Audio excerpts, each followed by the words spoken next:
Hello and welcome to another episode of Gossip Finance, where I'm your host, Alacius Inger. I'm Duncan Sandlin. How is everybody today? How are you, Lacey? I am fabulous. Fabulous. I think we should jump right into it because we've Yeah. had some kind of interesting things in the news going on. Yeah, so we're going to jump right into some fun stuff. So, as a lot of we've covered that Trump got indicted in New York for 34 counts, felony counts, mostly dealing with the Stormy Daniels situation, right?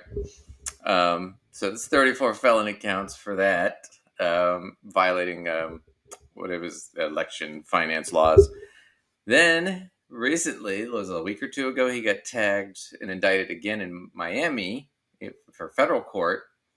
And he's got 37 felony indictments on that one. And those are for the all the stolen top secret files he had hidden around Mar-a-Lago. He had some on the hidden backstage of the ballroom area. He had some hidden in one of his bathrooms by the shower. But I like to read when I'm on the toilet. Man, so yeah, a little light reading. In case he runs out of toilet paper, he can also, use something a little rougher. But he does like to brag that he's the most popular president in history. But now, popular with who? Yeah. Investigators, court. Certainly. Well, so he's already 71 felony counts, right? Wow. Jeez. Okay. All right. He's having a summer. Now, let's hear from news in Atlanta. What's going on there? Could this be more counts coming? Atlanta Police, Fulton County Sheriff's Office, they both sent employees to Miami this week. Talk me through how these law enforcement agencies are preparing for a possible indictment. Law enforcement agencies see this as a dry run. See what happened in Miami and Manhattan as a dry run for what could happen if Atlanta prosecutors pursue charges against the former president and his top deputies. Because remember, here in Atlanta, this indictment could be much broader than what we've seen in Miami and Manhattan. So, for those of you who don't know what he's talking about, Trump famously made a phone call to Georgia to try and get them to basically flip the election to him. It was the big, I need 11,800 votes, guys. Just find them, right? It was an hour phone call. He talked for 57 minutes of it. And yeah, basically begging them. And it was all on tape.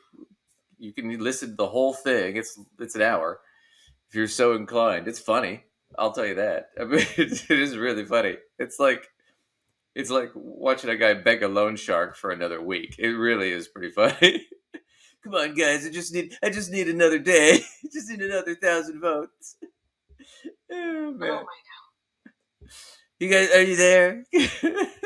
So, I mean, I understand feeling that way. I'm sure he's not the only person who's felt that way. My God, all I need is just this more time or votes or whatever. But seriously, you just don't get to control the world, unfortunately. Well, the other thing is that's how an election works. Sometimes you win, sometimes you lose. But no, so that's vote tampering is what he was trying to do. I mean, and so God knows how many counts are going to be involved in that. But that also involves former Mayor Rudy Giuliani was involved in that. And Lindsey Graham, who is is he the senator from South Carolina? So what was he doing in Georgia trying to pressure them? So this could hit a bunch of people. So when he's saying this is a much broader thing, yeah, this could be a lot of charges, and this could be dozens and dozens of people getting charged on these felony counts, which would make it even potentially a RICO statute, RICO is basically conspiracy. So if you could charge one person in the conspiracy for a felony, you can charge everybody for the same felony under RICO. So if Lacey and I conspire to rob if Lacey and I conspire to rob a bank, and I robbed the bank, and Lacey doesn't have any involvement, so she didn't actually commit the crime, but she was involved in the conspiracy, then under RICO, Lacey could be charged with everything I'm charged with, every felony I'm charged with. So that's one of those things that makes me want to reinforce the lesson to children.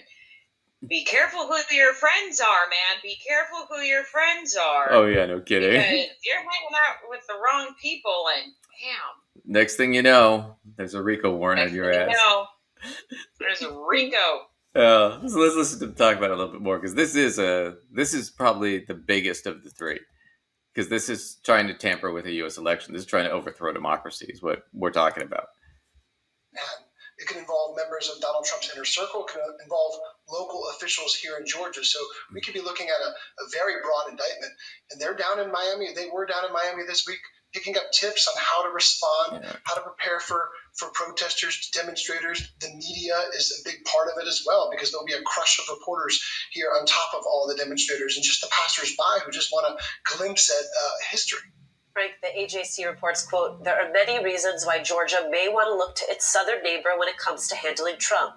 Florida is closer to Georgia politically than New York, has more similar gun laws.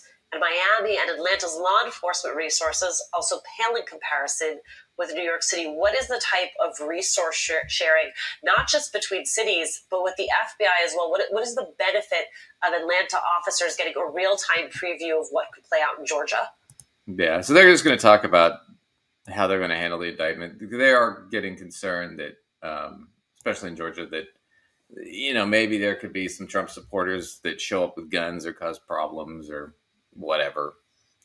So that's what they're talking about with all this stuff. But what's more important is that, the Fulton County DA is probably going to indict. I mean, there's almost no reason for her not to at this point, and it's going to be devastating. So, yeah. So between that, I mean, I know the New York case they haven't set a trial date yet, and they'll probably try to drag that out as long as they can. They'll try to drag it up to pass the election and hope he wins, kind of thing. And then he'll be sort of in the clear. The federal case, on the other hand, they've already set the trial date for August 14th. So I'm sure they're going to try and set it over if they can, but we'll see. The judge, though, in that case is actually a judge Trump appointed and is actually kind of a Trump fan. So everybody was saying she should recuse herself, but she's refused to do that. So the Florida one's probably going to be the most brutal. So, yeah, we'll see how it all plays out. But deep, deep trouble. Deep trouble. Poor Don. Man, that takes the idea of being popular to a whole different place. He is popular. He's going to be super popular in prison. Oh, man. All right. I shudder to think about what other inmates would think of him. They'd say he has pretty girly little hands. Girly little hands. That's right. You're not going to federal prison. You're going to state prison with the crotch binders. And no TV. No TV for you. No TV. That would be tough on him, man, because he watches TV, like 6 hours a day? Anyway. Jeez. So, for our next little bit, I guess this is sort of news. This was more just for fun, because this is just hilarious to me. And I think Lacey will like this. So, Turning Point USA, for those of you who don't know it, is it's basically a conservative action group that's designed to try to get like 16 to 26-year-olds into conservative politics, kind of thing, right? They haven't been ultra successful, but they have millions and millions of dollars of backers, really wealthy billionaires that fund this program, right? And they brought us such wonderful people as Charlie Kirk, who's kind of a right-wing nut job, and Candace Owens, and those people. But they had their women's leadership conference recently for women's leadership for conservatives. That a lot of conservative, Marjorie Taylor Greene spoke, Lauren Boebert spoke, Candace Owens spoke, and it was all basically the same thing. The same theme was, what's more important than being a leader is being a wife and a mother. Interesting. Okay. Not the way I'd have gone with a leadership conference for women, for young women. It would have been more career focused, or goal focused, but it's like right, some sort of a goal-oriented sort of programming seems like it would make sense, right? Right. The idea that these leaders might all have their own sets of goals. Some might be wives and mothers, but some might be other things. Well, and I would be focused on stuff like we need to make college more affordable. I think that would be a whole panel I'd want to do, right? How do we so we can educate more women to becoming the leaders of tomorrow? Right, so you guys have that opportunity. Let's see, breaking down the glass ceiling. Talking about intersectionality, but they don't want to talk about that because that's CRT stuff. Anyway, we're gonna watch a few clips, just some funny ones for me, because this whole thing went way off the rails. They attacked trans people a lot too. It just went nuts. So we're just gonna watch. Let's watch this first one with Charlie Kirk. Charlie Kirk on women's leadership, because that's the guy I would go to. Okay, so wait a minute. Oh God. Go ahead. You gonna say something or? Yeah. So, mistake number one. You have a man hosting, standing up there to host the program on women's leadership. Right. Furthermore, okay. This is the guy that was they were semi-anti-college, but they were mostly they would attack liberal professors. They had a whole website for a while so you could out your liberal professor kind of thing, and people could harass him. And it was funny because he was leading this whole thing and pushing all this on college campuses, and he never went to college. So he's lecturing people on going to college, and he's never been. But that was how. Wow. Okay. Yeah, but he got his money through friends and family and stuff. But anyway, so here is Charlie Kirk. He's gonna lecture us on women in leadership. I hope you're prepared. Single one of you in this room have what it takes to be a talented person in office or in corporate life. Most importantly, please become a wife and start a family. That is the most important thing. If you feel called and want to be happy, I really encourage you to do that. But that shouldn't be the only thing you do. If you so choose, you have the agency to do that. But you could run for office. And by the way, you said the most important thing. Other people already see it in you. So that was their opening. You could be a leader, be a wife and mother first. I mean, you could also be a leader if you so choose, but be a wife and mother, and you can be a leader, I guess. That was their opening. Right. That was the most horrible intro I've ever heard. I'd be asking for a refund. What is going on? But that was the theme. Basically, every woman who got up and spoke too said the same thing. It's most important that you become a wife and mother. And it's funny because these are all career women in conservative politics. So it's like Candace Owens is up there lecturing them about you need to become a wife and mother. And it's like, you're a wife and mother, Candace, and you make millions of dollars a year spewing, conservative rhetoric. Especially like anti-gay, anti-black shit. But it's like, come on. So it's like, but yeah. So that was just the theme of the whole thing, which I think is just crazy. And they have 1,500 girls who spent probably thousands of dollars to go to this conference. I don't need to spend thousands of dollars for somebody to tell me to be a wife and mother. No, you just need to find a little old Jewish lady from World War II. When are you going to settle down, huh? Oh my God. Okay, so. Okay. So Marjorie Taylor Greene, we're going to look at part of her speech, because she basically said the same thing. But here's the part I wanted. So she's taking questions from the audience, and you'll notice all these girls are one skin color. It's basically like a machine spit them out. They all look the same. And okay, so first we just got mansplained to, and now we're gonna watch these strange little robo replica something. Right. Okay. Suburb girls. Here we go. So, girl's going to talk about trans kids using the same bathroom. Trans women using the same bathroom or locker room as she does.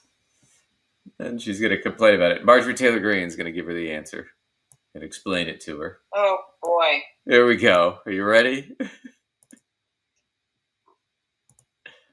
dignity taken away from me when I found out that my school had put multiple biological males in my locker room and bathrooms, some of which will just sit there and watch me in the other. Oh, wait. So now it's okay. So this is where she's already kind of lost me. So she felt indignity when she found out there was a trans woman, or she's saying multiple, in her locker room in, I guess, high school or something, or college. And she said they were just sitting there watching her. Yeah. Okay. Well, okay, I gotta tell you, when people are just sitting there watching me, I don't usually have to find out. I usually can tell they're sitting and watching me. Well, so no. People are literally, they're just sitting and watching her. Well, no. What she's saying is she found out after the fact, right? Mm-hmm. That they were in there. And that's when she felt the upset indignity thing, right? But now she's saying what they were doing when she didn't even know they were there.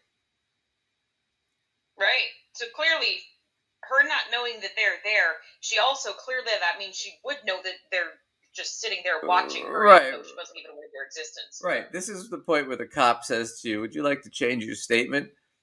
And the guy goes, "What do you mean? Would you like to refute the bullshit thing you just told me and tell me the truth now?" The truth is you didn't even know they were there. And let's be realistic. The odds that there'd be two of them, considering in a locker room, maybe if she went to a big college. Okay, but even then, they probably wouldn't be there the same time she was. I mean... And they were just sitting there watching her. Yeah. So they all had some sort of meeting in the locker room so they could sit around and watch her. Like, what does she think is happening? This sounds crazy pants. It's all crazy. Like I said, it's all made. It's all in their mind. It's all made up stuff. But we're going to watch some more of this. Other girls change. Okay, that's already not okay. Okay, so this is David Packman, and he's going through this video, so I got this clip from him. They love to pretend that this is all about trans people. Anybody who just hangs out in a locker room or a bathroom, checking people out, can be reported. It doesn't matter what their gender identity is. Either way, the behavior isn't allowed, which immediately makes me... Which is true. Yep. If I'm hanging out in the men's locker room just going, yeah, you can report like, yeah, there's a guy in there being really creepy. Creepy because you're biologically male, or is it still just creepy because you're just being creepy? Well, that's the thing about this. So the whole idea that trans people become trans because they want to check you out in the bathroom or the locker room, it doesn't happen. It's an imaginary crime. I mean... Well, that's a lot of effort to go through to check people out in bathrooms. That is a lot of effort to go through for that. Well, if you're a sexual predator, you're not gonna, if I was a sexual predator, I really wanted to assault some girl or stare at some girl. Do you think the sign on the door is gonna stop me? No. Right? No. This stuff is all illegal to do, what they're talking about, but it's like nobody's becoming trans just to do that, because it's not like they're getting away with it if they're doing it. Plus trans people are 7 times more likely to be assaulted in the bathroom than straight people or cis people. Sorry. Well, they're more likely to be the ones being assaulted, not assaulting. Right. They're more likely to be the victim of sexual assault or an assault. Right. So this whole thing is just ridiculous. Plus, like I said, it's this idea that a trans person does that it's imaginary. It's like unicorn drive-bys on Neptune. Yeah, are they horrible? Sure. But do they happen? No. So why are we talking about it? Now I'm picturing unicorns in a Mazda just... They have to fight. They're fighting with the gnomes. Anyway. We'll see Green's answer to this because it's just ridiculous. Just trying to dress in peace and be able to go to our PE classes. Me and my dad made quite a fuss last year at my school and in my community, and I have spoken in front of my very woke school board many times. However, nothing seems to happen, even though they are violated thousands of girls every day. No, they're Do you have not any advice for me as a 16-year-old violating anybody. trying to change the mind of Thousands of girls a day? They're almost Who none. Who the hell has time to violate thousands of girls a day? She's talking about across the country, but my point is if you actually look at it, the answer is 0. It doesn't happen. Like I said, it's rare. I mean, it's so rare. This is not even what we're talking about. And it's not because the person's trans, it's because the person has other issues. Right? Because straight people do it all the time. And in fact, that's the other thing that cracks me up.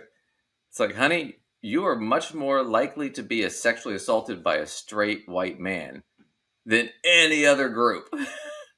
I would like to see some numbers on how many non-trans people are doing these things that she is so freaked out about trans people doing. Like, what is the difference numerically? It's probably huge. Well, yeah, and I'm sorry, but you're more likely to be assaulted by a man, and usually a conservative man, than you are going to be most others. That's just the reality. But they're worried about the one group that's like 0 threat to them, and they're having a big thing. But look, we got to get to Marjorie here because this is so stupid. Okay. It's so stupid. God.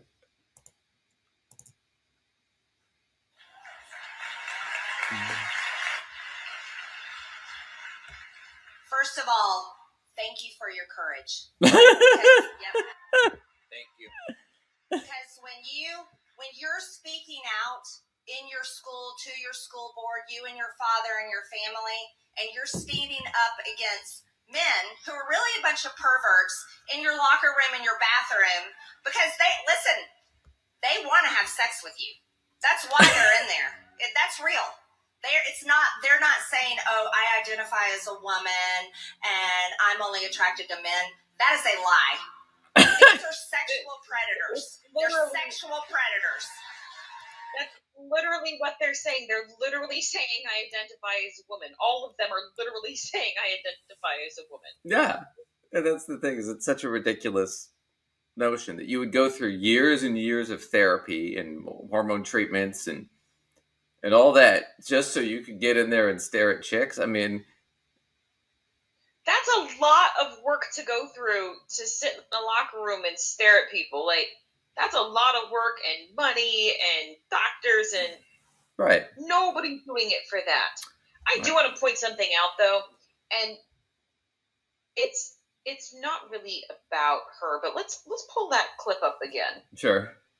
You just pull this thing up here. So you want to look at her or just no?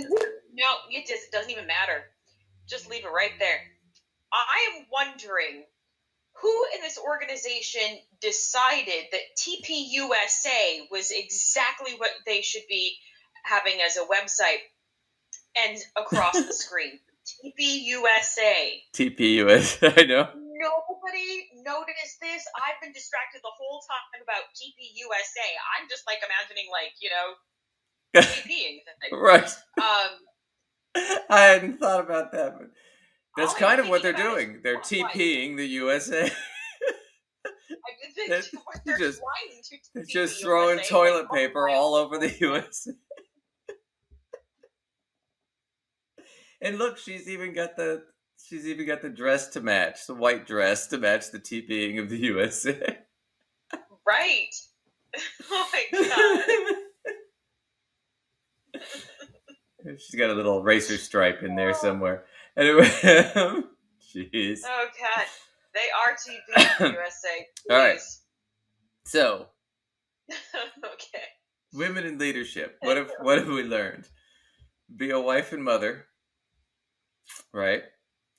Avoid trans people because they just want to have sex with you. That's why they spent years transitioning, going through all that, and all the prejudice and all that shit, because they just want to have sex with you. Right? Now, Yeah. I want to know this, though. If I'm going to be a wife and mother, what kind of guy should I be looking for? What kind of guy? You remember Kyle Rittenhouse? The kid who shot the 3 protesters and got off on a self-defense? Yeah. Well, he was at TPUSA. Oh, jeez. Oh, yeah, Kyle Rittenhouse was there. Here he is, and this is their clip on Kyle Rittenhouse. Hey, you. I wanted to talk a lot about what kind of man you should want to be attracted to. Hey, you. Or if you're a dog person. Dogs are the best. Men, your number one goal is to protect your family and to stand strong in the face of opposition from culture and evil. And Kyle Rittenhouse is a man who does that. God bless Kyle Rittenhouse. So there you go, ladies. That's the kind of guy you want to hook up with. And they just mansplained to all of these women exactly the kind of men they should be interested in. Yep. And what their qualities are. And in case you need an example, here it is. Oh, man. Well, I'd be begging for my refund. He wasn't protecting anybody. No.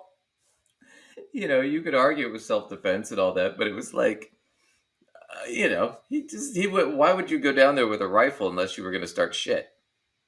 That's my point is like, so the guy whose only claim to fame is shooting people, right? Shot 2 unarmed people. The third guy was surrendering and he shot him anyway. And he got away with it. That's the guy, ladies, you should want. Oh, good. The guy who lied to the press about how he got into college, and the college later said, we didn't accept him. So that's what he does now, is he runs around and he does this conservative nonsense stuff. But anyway, since we're doing some more fun clips, do you feel like you got the bulk of that conference? You didn't need to go for the full 4 days. No. I mean, I already want my refund, and I've only watched, 5 or less minutes of the conference. So, and these girls paid thousands of dollars to fly down there, and see this conference and stay at hotels and just to be mansplained to. Yeah. And told to be a wife and mother. Yep. I'm told to fear transgender people and hook up with white guys who have a history of violence.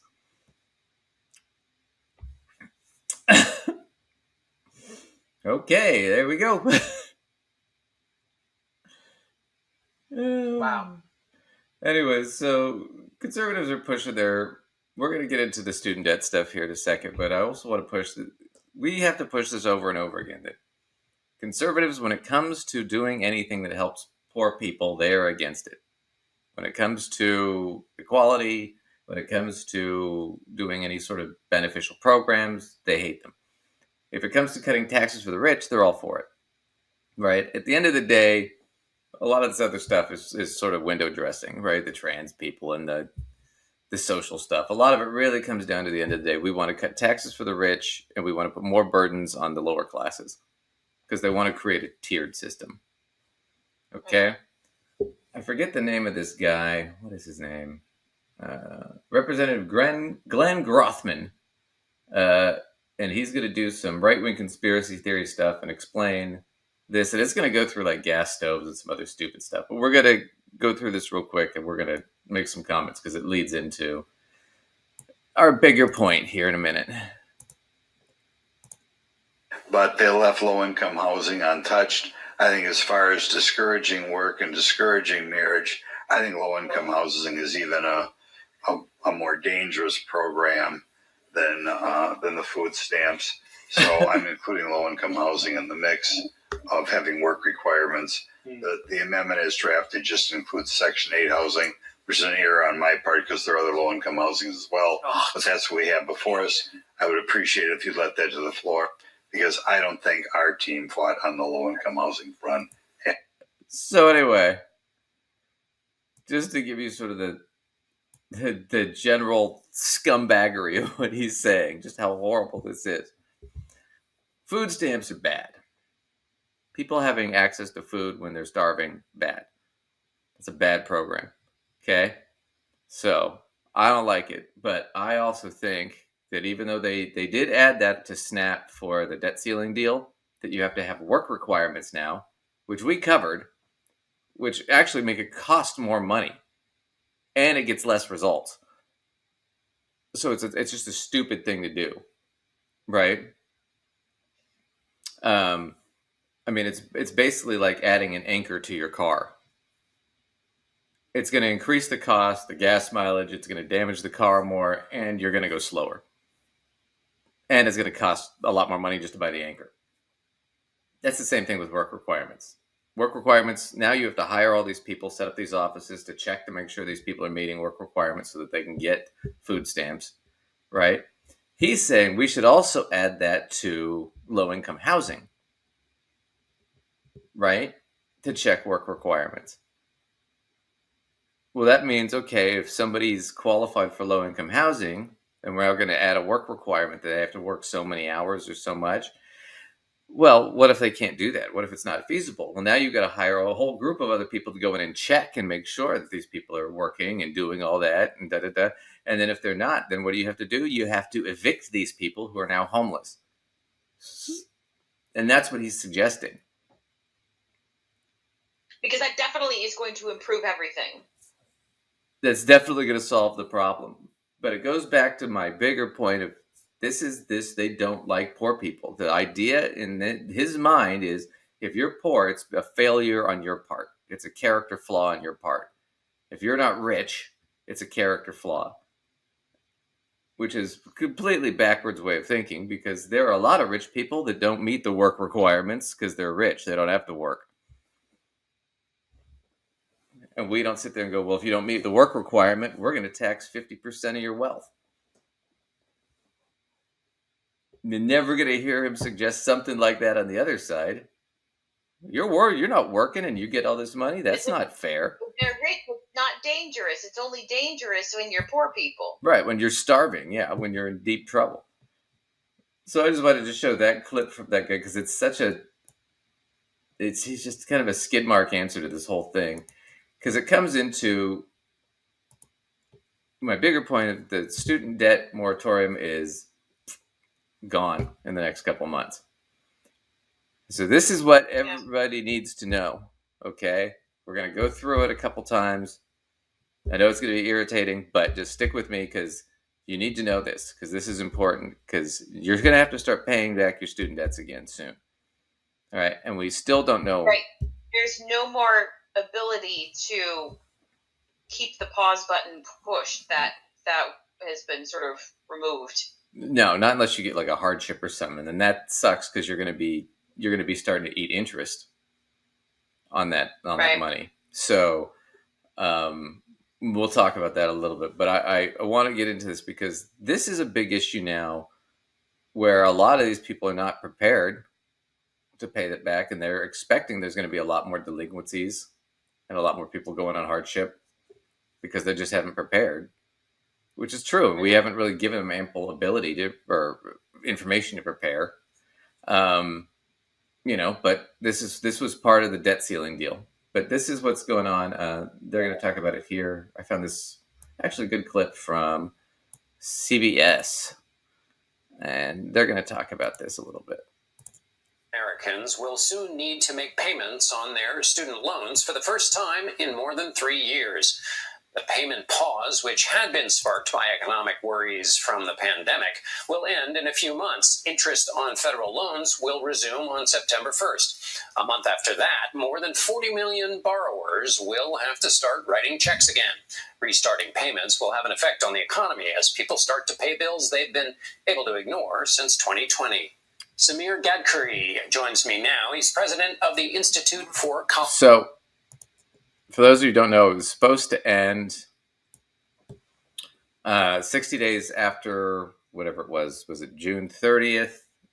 Or when the Supreme Court made a decision on the student debt relief, right? Or the student debt forgiveness. Right. Supreme Court is still not given their answer to that yet. And nobody really knows which way they're going to go. Arguments seem to lead that it might be close to like a 5-4 decision. So that one might squeak by, it might not. It might also be that because of the complications behind it, the Supreme Court, instead of deciding on it here in June, they kick the can on it and they don't decide till October. Right, which kind of sucks for all of us, but it's not unusual in these kinds of complicated cases.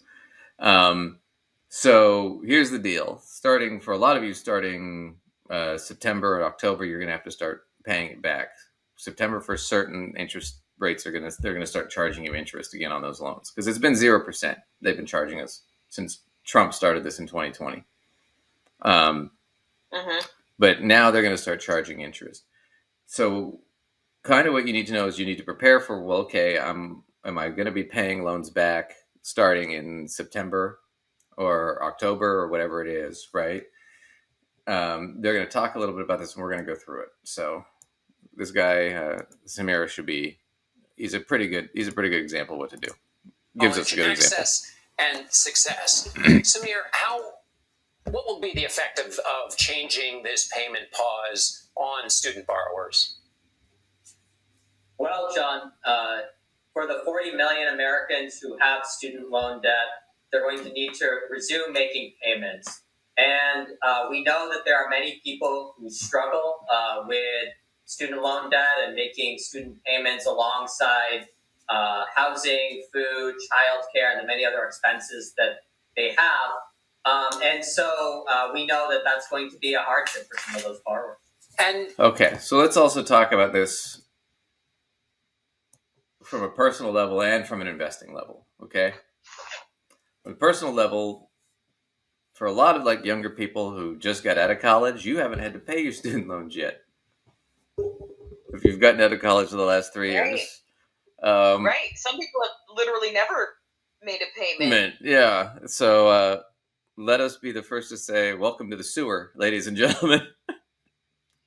Because it sucks. Now, what you need to do, first off, and I'll just say this a bunch of times, you need to find out who your student, go to studentaid.gov, and you need to find out who your loan borrower is, who the intermediary is, if it's Mohila or Navient, or it's probably Navient is probably the most common. You need to find out who they are. There are different payment programs you can get on. Ideally, what you want to do is get on an income-driven repayment program. What they do is they figure, okay, based on your income, you have X amount of discretionary income. And then under the new Biden thing, it's 5% of that. Whatever that discretionary number is, that's what you'll owe every month, right? So if you're making low income and you've got kids and a lot of bills and stuff, it could be that your monthly payment is $0. It could be that it's really low. It's $20 or $100 or whatever it is, right? Right. Now, you're not going to be getting into the interest at all, but the interest won't grow because under Biden's new plan, his executive action, they can't tack on more interest. So if you borrowed $25,000, it will never go above $25,000, which is a huge thing. And Lacey and I can tell you about it because we've known people who've paid for years and the loans were higher 10 years later after they've been paying, because they've been paying the minimum for 10 years. Right. They borrowed a certain amount and been paying, but they're not even satisfying all the interest in their payments. So they look down and they go, how have I been paying this for 10 years and I owe $20,000 more than I did before? Or whatever amount. But yeah, it happens all the time. Yeah. So pay attention to that, because that's a good news for you scenario, because now even if you're making the minimum payment, they're not going to be adding interest. So it won't ever go above what you borrowed. So that's good news, right? So the income-driven repayment plan, you can pay that lower amount. You're not going to be dinging down the principal at all, but at least you're not struggling every month. Okay? So look into income-driven repayment if you can get it. Most people should be able to. The other thing I would say is this, is I wouldn't discount that, like, people have asked, should we start paying it now? I've had clients ask that, right? Okay. I would say this. If you're in a situation where you can get the income-driven repayment plan right now, and you can get, or you have like a PSLF, which is the student loan forgiveness for civil servants, teachers, people working nonprofits, or if you have any sort of loan forgiveness, right now, you're getting credit for it even if you're not paying it. So no, don't pay it until you finally have to. Take the free credits, right? At 0% interest. The other thing I would say is this: if you have less than 10 or 20,000 and 20,000 and you got grant money, Pell Grant, then I'd probably hold off too on paying it back, because if in fact the Supreme Court does come back and say, yeah, Biden can do the debt relief and your debts get wiped out, why are you paying it? Because that's just you throwing away money. Right. So if you pay $500 now and then they forgive your debt, well, you're not going to get your $500 back.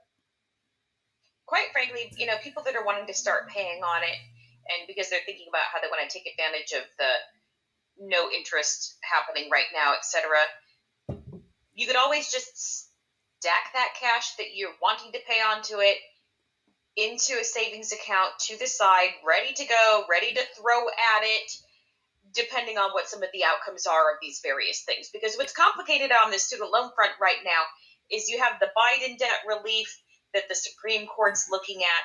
You have them recounting people's payments on income-based repayment plan forgiveness and on public student loan forgiveness as well. So you've got two different programs where they're reevaluating everybody's counts.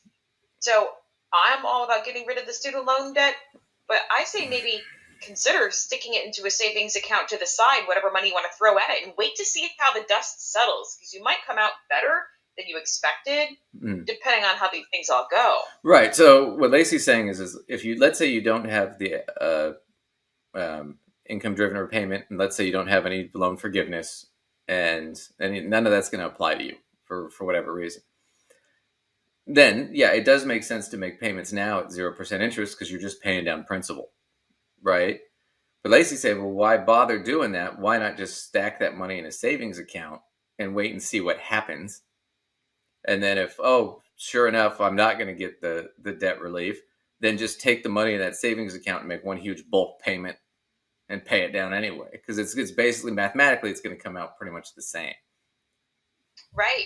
But at least, while that's sort of your backup plan, you could very easily just wait and see, because there are so many different types of forgiveness that are out there right now that are being re-evaluated in ways that we don't totally understand how it's going to impact us yet, because they haven't gone through and recounted a lot of these things for us yet. And we'll get into more of that. Might all work better than we thought. And we'll get into more of that in a second, because the bottom line is whether you like it or not, it has become such a popular thing now, the idea of student forgiveness, because we are the only developed country in the world that has this kind of debt problem, where kids have to pay this kind of money to their school.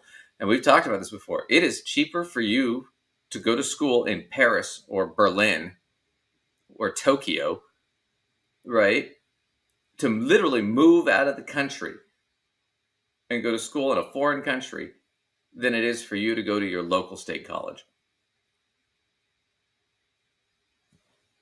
Right? I mean, imagine that. Where'd you get your degree? Berlin. Ohio State, loser. You know, come on. But that's the truth, because those colleges are free or close to it, right? We're the only country that charges kids this much money to go to school. It's ridiculous.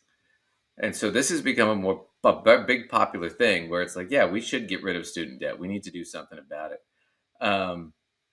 What was I going to say? Yeah, so good points. If you can get income driven, go for that.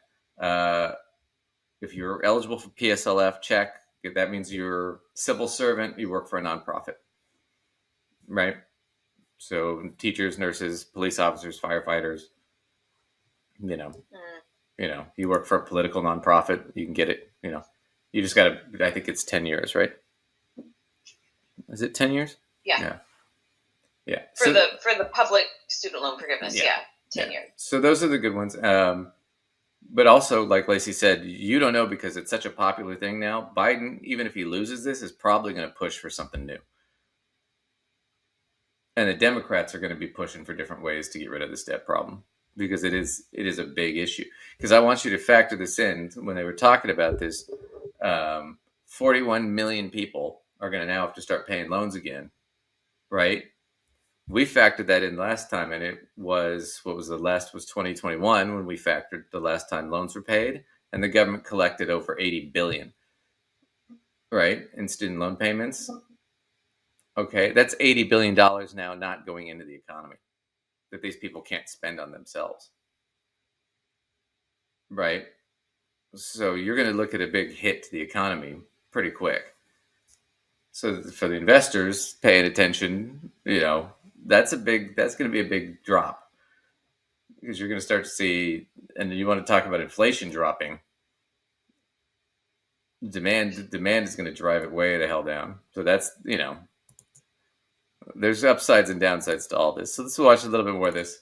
3 years of behavioral change is hard to kind of reverse all of a sudden. Is there going to be any grace period or acclimation for those who've been spending that money every month on other things?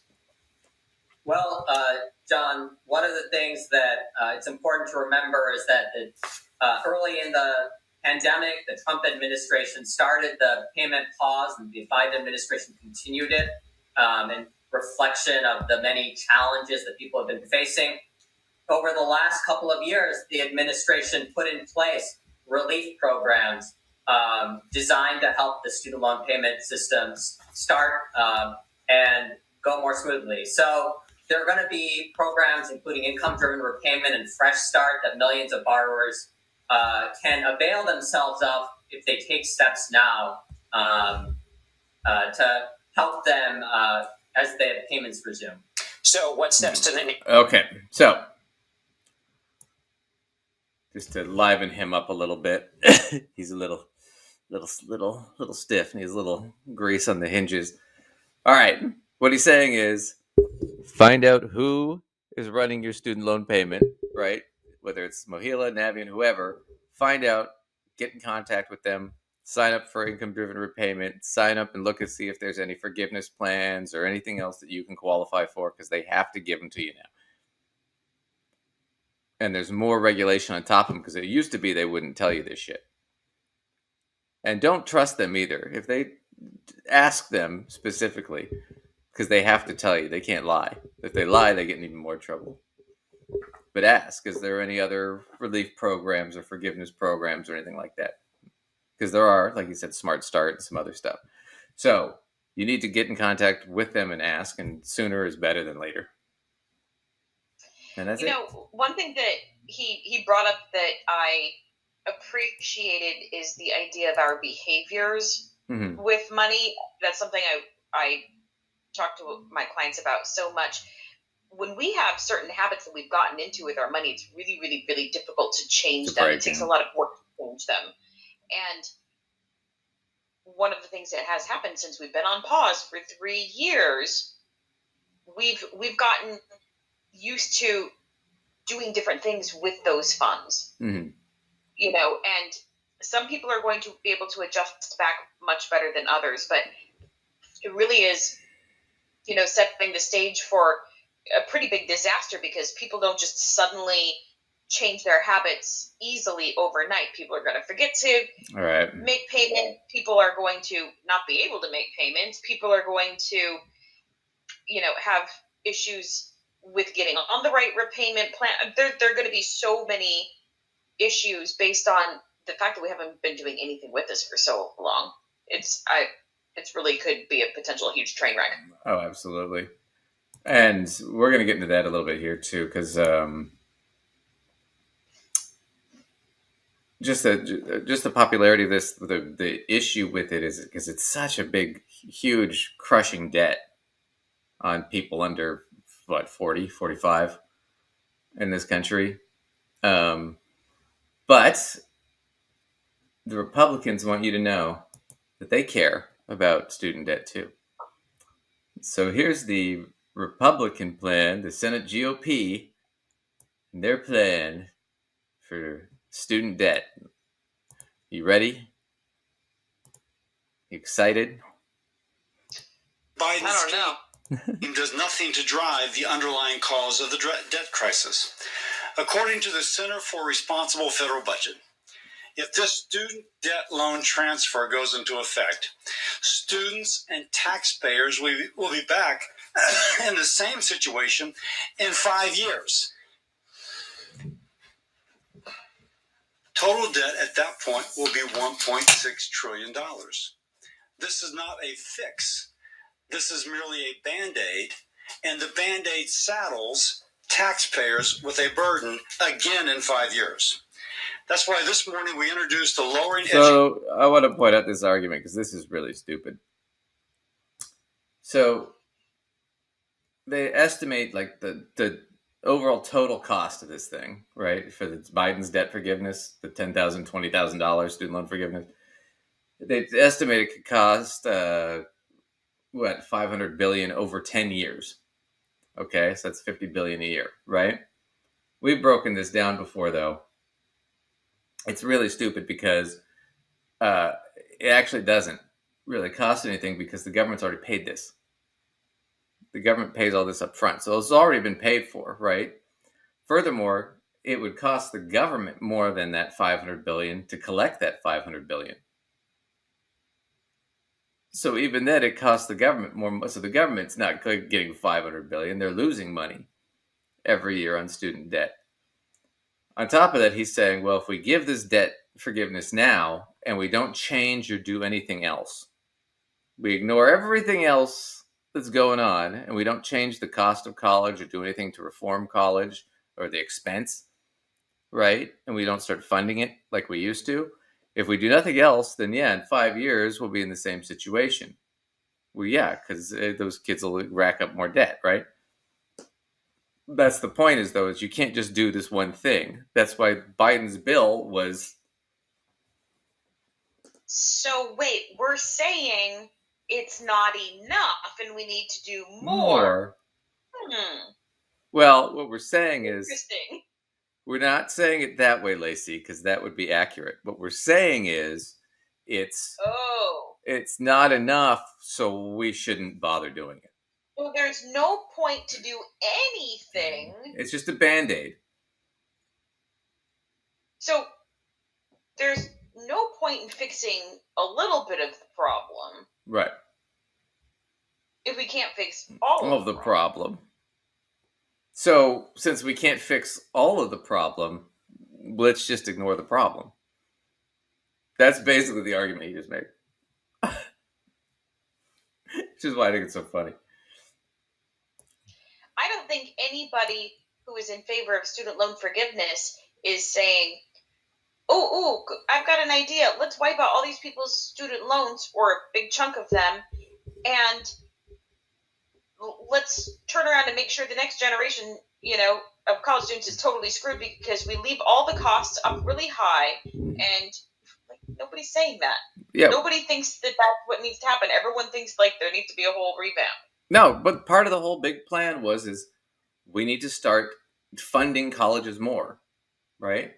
Like I said, I know somebody who worked in administration in college, it was like a dean level administrator.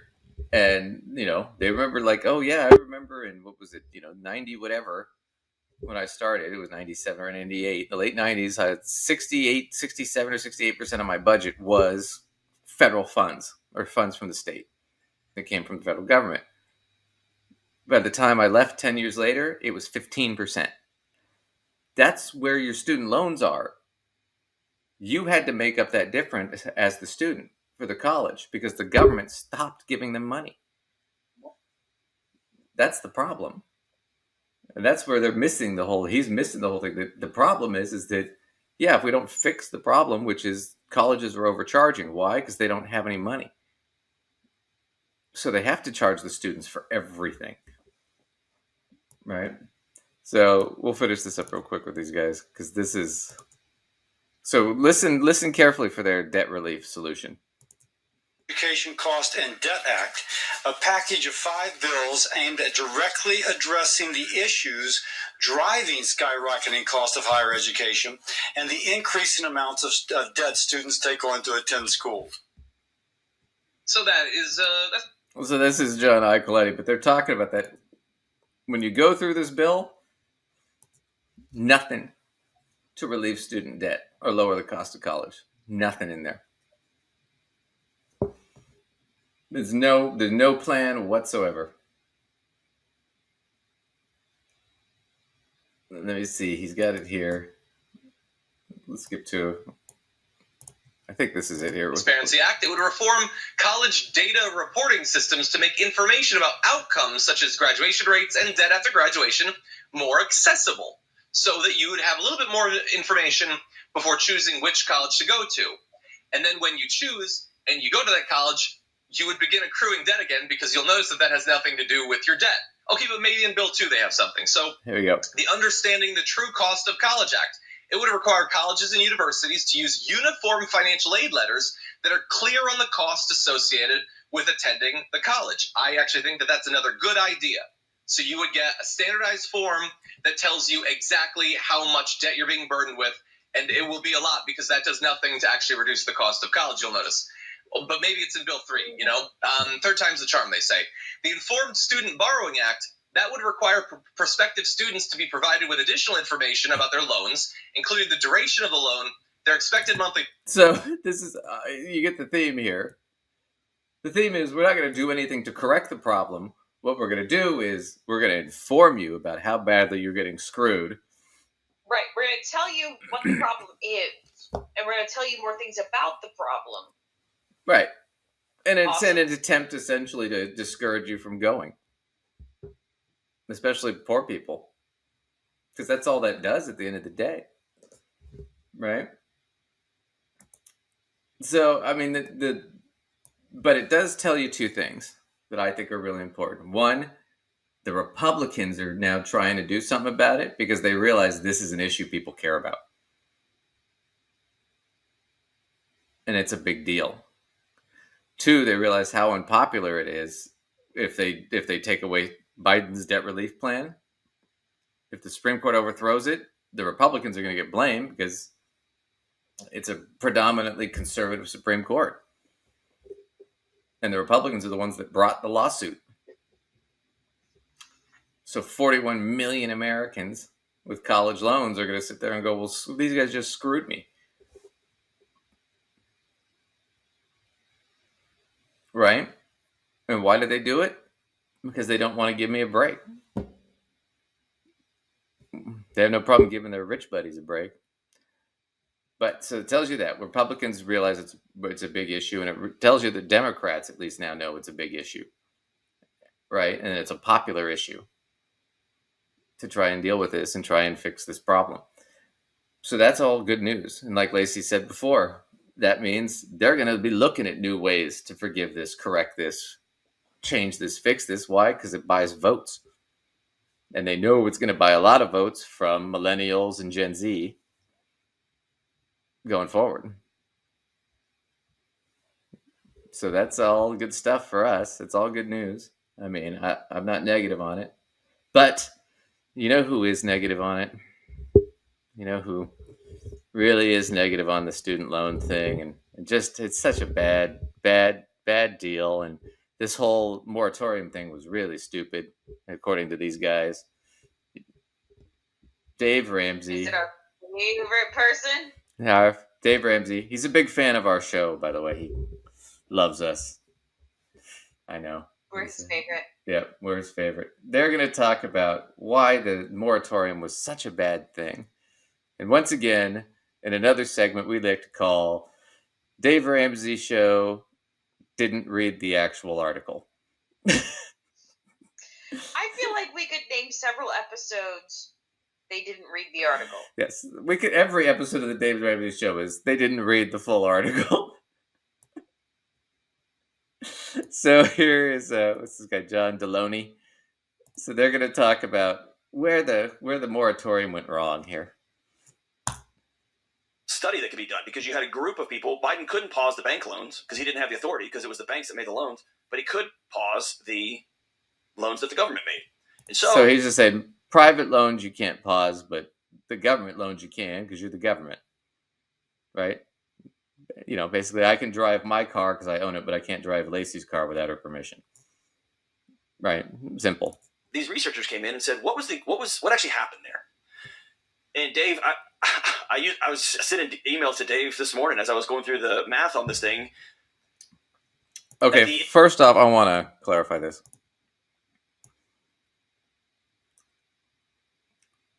I will cut off my left foot if these guys have ever gone through the math on anything.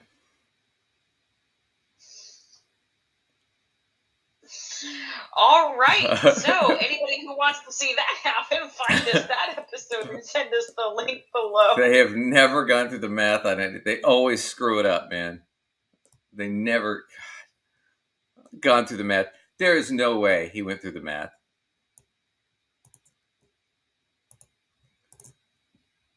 Okay. End of the day, they found that the payment pause helped for about 30 seconds.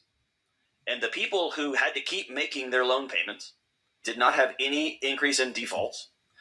They didn't have any increase in their life falling apart. Whoa. The word I kept coming. The people who had to keep making their payments did not have any of these issues. There are no people that had to keep making their payments unless you're somehow magically talking about private loans or something. That's what the comparison. That's what the comparison is. So the comparison is the people that were making private loans versus people that got the moratorium. But the people making private loans, once again, what do you have to get a private loan for college? A good credit score. Right, you have to have a good credit score. But also, let's stop and think. Some of those people who have private loans also have federal loans, probably most of them, because I used to have a private loan, and the reason I got the private loan is because my federal loans were not enough to cover the cost. So additionally, I got a private loan. So has it occurred to you also that maybe, I don't have to make my federal loan payments, so it's freed up more of my money to be able to make the private loan payment? Right. But the bottom line is, look, the people that had to continue making payments, they didn't see a huge significant change. But then again, a lot of them tend to be more white collar. So you probably wouldn't. Because they didn't have to go through the shit where they lost their jobs or they couldn't get work during COVID, right? So that's part of what they're missing from this study, was there's a bias to that group, right? But they're looking at it as a control. Just a comparison, right? But it doesn't really matter. What matters here is what happened to the people that got the moratorium, right? And why, what happened and why, right? And this is where they're going to get it all twisted. Because once again, they didn't read it. The words I kept coming to is they figured it out. Conversely, those that were a beneficiary of the pause ended with more debt than they started with. And I just have to keep reading that and reading that and reading that because, Dave, I remember Twitter tried to set you on fire when you said that $1,300 isn't going to change your life. It's not. Or $600 isn't going to change your life. Okay, first off, $1,300 isn't going to change your life. That's that was the payments, the loan relief payment, or the COVID relief payments, right? Yeah. That has nothing to do with the student loan moratorium. Oh, they're just talking about how Twitter hates Dave Ramsey. Well, I guess, but no, they're I don't think they have a point to it. Well, his point is, Other than that. his point was, okay, people that were on the student debt moratorium, where they didn't have to make payments, they were getting zero interest. Total, I mean, just on average, they accrued more debt, right? That's what happened. Right. Okay. Mm-hmm. What he's ignoring is what's actually in the paper, which we'll get into a little bit more detail here in a second. But then to skip from that, go to, well, gee, Dave, you were right because you said the $1,300 COVID relief payment wouldn't help. How is that related? I don't they're not making any sense. I don't know if they have a point about that. Yeah. They just love to point out the places where Dave Ramsey is hated in order to, like, I don't know, rally their troops or something. I don't know. And I want to remind our audience, Dave Ramsey's now in the middle of a $150 million lawsuit for committing fraud. So he's not hated for no reason. So let's see if he has another point. Then we'll get into this because they're going to get into this article and it's just redonk. Is actually that pause made it worse. People took the money that was in cash that they weren't sending to student loans and they went and put it on down payments for more debt. So it looked like a great political move. It helped for a few months and then it got bad. So everyone's life is going to fall apart because of COVID and you cannot afford to pay your student loans. So we, the government, are here to help you. We're going to put your student loans on pause. The net result is that people took that pause and used it to go further into debt, proving that they were not in much trouble to start with. Oh, thanks for playing, Dave. Fun. Here's what happened. They put the student debt on a moratorium so you didn't have to pay it, right? What happens instantly? You don't have to make that payment anymore, right? For whatever the pause length is. Okay, so what happens right after that? Your credit score just shot up by a lot. So now, if you need to get a credit card or buy a car or, I don't know, buy a house, which was actually the biggest chunk of what these people did, was they used that money to get that better credit score to get a home. That's where that debt is. Now, they think all debt is bad, but there is good debt. Buying a house is good debt because a house grows in value, right? But it also meant that these people had credit that if they had to move and get a better job, they could. So what did you do? You freed up a lot of pressure on the average person so you could free up the economy. So they could do different things instead of just be settled there with the payments. And let's see, if they just didn't have those student loans there, or much less of them, it would do the same thing on an ongoing basis. Oh. Heaven forbid people own homes and cars. Heaven forbid people live better lives. Heaven forbid they're able to put more into their retirement accounts or savings accounts or afford a vacation. Yeah. Well, we'll look at here. So this is the white paper they were looking at. And I'm going to skip up here. So debt moratorium, evidence from student loan forbearance. All right. So they just looked at, let's see. So they evaluated the effects of the debt moratorium that paused payments for student loan borrowers using administrative credit panel data. We show that payment pause led to a sharp drop in student loan payments. Well, yeah, no kidding. You don't have to pay it anymore, so people stop paying it. Amazing. Delinquencies. A whole study about that. Yeah, delinquencies for borrowers went down too, and increase in credit scores, which is what it was supposed to do. We find a large stimulus effect as borrowers substitute increased private debt for paused public debt, right? Comparing borrowers whose loans were frozen with borrowers whose loans were not frozen due to differences in whether government loans, blah, blah, blah. we show that borrowers use the new liquidity to increase borrowing on credit cards, mortgages, and auto loans rather than to avoid delinquencies. Right? The effects are concentrated among borrowers with prior delinquencies who saw no change in credit scores. Right? So we see little effects on following student loan forgiveness announcements, blah, blah, blah, and the highly important. So the effects are concentrated among borrowers with prior delinquencies. So people who have problems before and saw no change in credit score. Right? So that changes kind of how these things happen. But what ended up going on here, we'll scoop down to, I think it's 11. Yeah, here are the results, right? So first, drop in student loan balances. There was a big drop in student loan payments, about $138 right out of the gate for most people.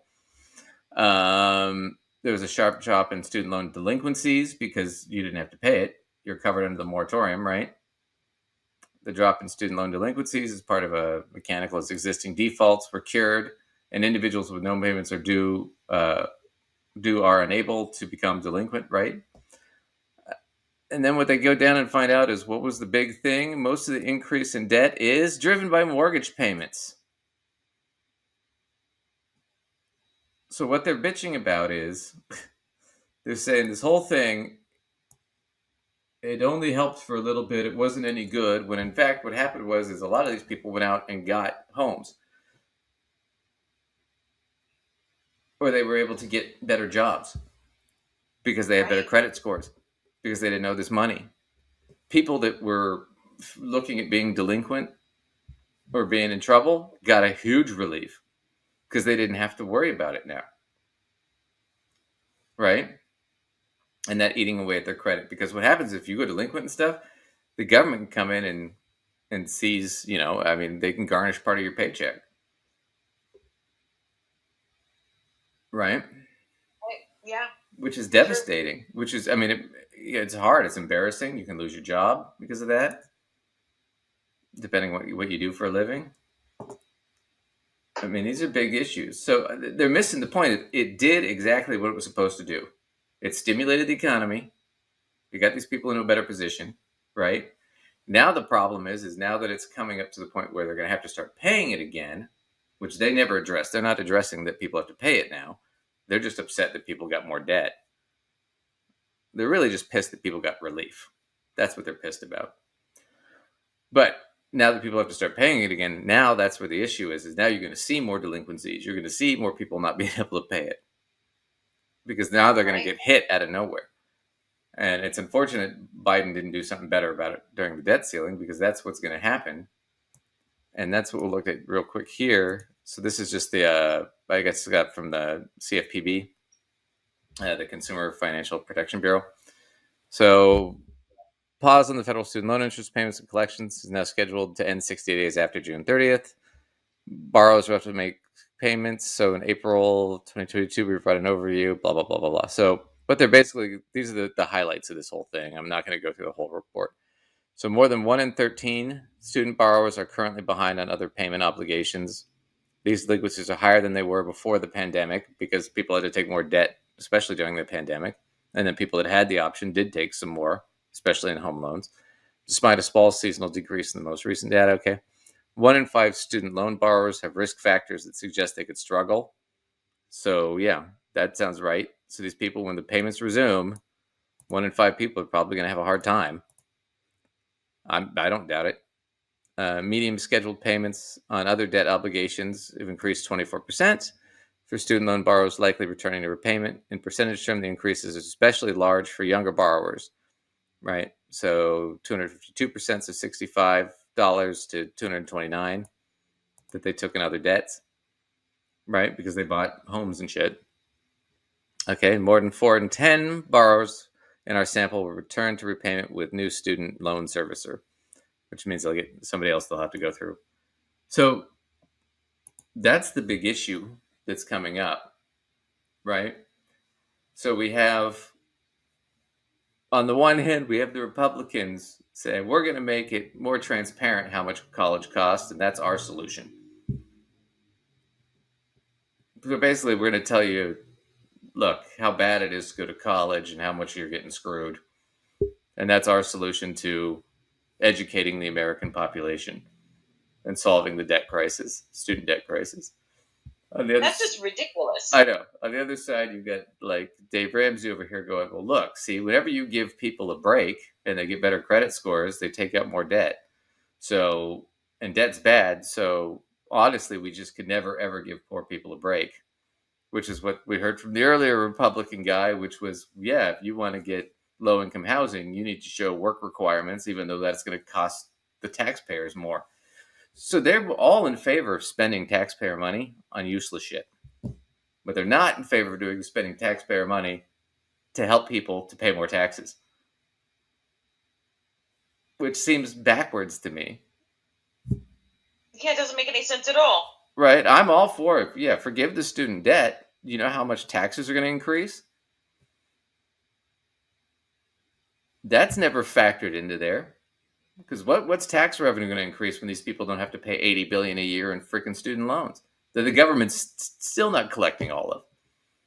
Because most of it has to go to fees and interest that the government pays.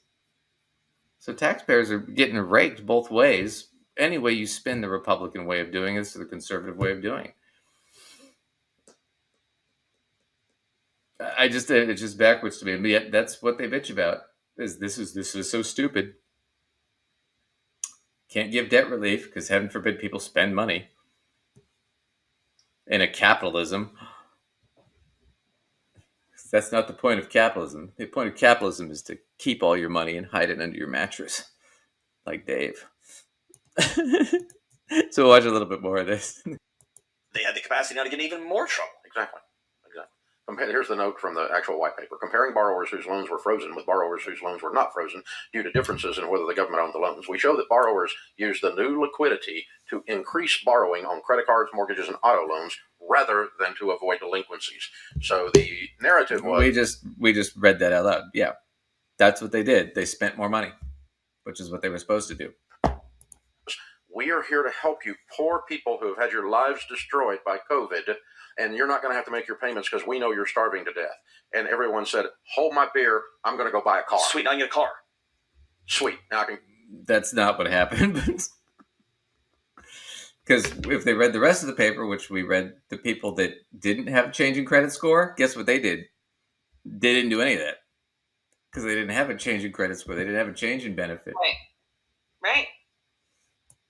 So once again, Dave Ramsey didn't read the paper. They just highlighted some lines, and even then the lines don't prove his point. Well, folks, you heard it here first. Once again, Dave Ramsey didn't read the paper. Didn't do his homework. That's exactly what the net result of this is. Here's the line. By the end of the sample period, student debt borrowers have about 5% more household debt than the ones that did not get the government help of the pause. Perhaps paradoxically, temporary student debt relief leads to higher overall household debt levels and larger future debt burdens. This is good news for debt pauses as stimulus payments, but bad news if you think that debt pauses are just the nudge people need to get their financial house in order. None of them did, statistically. Wow. But that wasn't the goal. And that wasn't the point. And this idea that it's COVID and you're getting some relief, and what are you going to do? You go, okay, I'm going to take this money and I'm going to pay off all my student loans with it, right? Or I'm going to take this money and I'm going to invest in getting a home, or I'm going to invest in my future, or I'm going to invest, or I'm just going to use it to survive. Right? Most people are not going to do it that way. So that's why it's ridiculous to sit there and piss and moan. Right? And the reality is we wouldn't be in this situation if everybody had the same college payment plan that Dave did. Because Dave paid a 12th of what a current college student going to his college paid. We've done that math a couple of times. And you know why he paid so little? Because taxpayers paid for most of his college. And now he's pissing and moaning about college students get the same benefit today. And these are the same idiots that go, okay, well, we're gonna go to war with China or Russia, and we're all weak. And it's like, well, yeah, part of it is because we have a stupider populace because it's too expensive to go to freaking college. Let's also not forget that when you declare a bankruptcy, essentially you're having your loans forgiven, right? Yeah. Yep. And Davis had what, 300,000? I was gonna say, can't think of anyone over there who's had that situation come up. Yep. But that's the thing, is it's all, he can't see it from the mirror. I mean,